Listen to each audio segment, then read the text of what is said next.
చాలా మంది గ్రామీణ ప్రాంతాల్లో ఉన్న వాళ్ళకి షుగర్ ఉందా లేదా కూడా తెలియదండి. అన్లెస్ అంటిల్ వాళ్ళు ఏదో విషయం కోసం వాళ్ళు హాస్పిటల్‌కి వెళ్ళటం, వాళ్ళకి ర్యాండమ్‌గా బ్లడ్ షుగర్ చెక్ చేసినప్పుడు షుగర్ ఎక్కువ ఉండటం అని చెప్పటం, షుగర్ వచ్చిందని చెప్పటం ఈ విధంగా జరుగుతుందనమాట.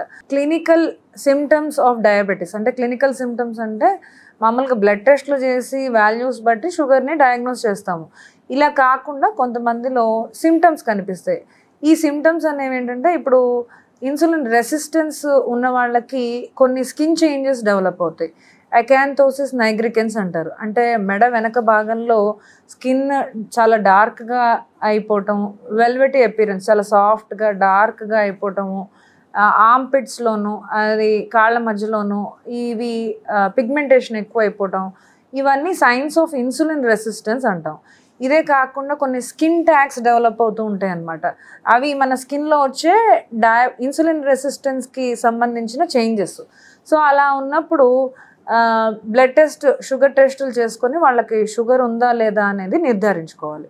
ఇంకొకటి క్లినికల్ సింప్టమ్స్ ఆఫ్ డయాబెటీస్ ఏంటంటే చాలా హై షుగర్స్ ఉన్నప్పుడు 250 పైన, ఇంకా ఎక్కువగా 300 పైన ఉన్నప్పుడు పేషెంట్‌కి పాలీయూరియా, పాలీడిప్సియా, వెయిట్ లాస్ అంటే ఏంటంటే ఎక్కువ దాహం వేయటం, ఎక్కువ యూరిన్ వెళ్ళిపోవటం, బరువు తగ్గిపోవటం, మనిషి లాగేయటం, సో ఇవన్నీ కూడా ఎక్కువ ఆకలేయటం, ఇవన్నీ కూడా క్లినికల్ సిమ్టమ్స్ ఆఫ్ డయాబెటీస్ అనమాట.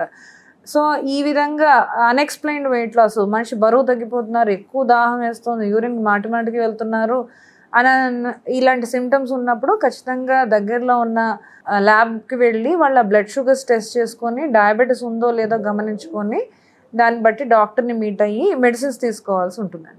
62 లక్షల మంది ప్రజల్లో మెడ్ప్లస్ బ్రాండ్ మెడిసిన్స్ కి మారడం వలన 915 కోట్ల రూపాయలు సేవ్ చేసుకున్నారు. అదే మెడిసిన్స్ అదే క్వాలిటీతో 50 to 80% డిస్కౌంట్లు.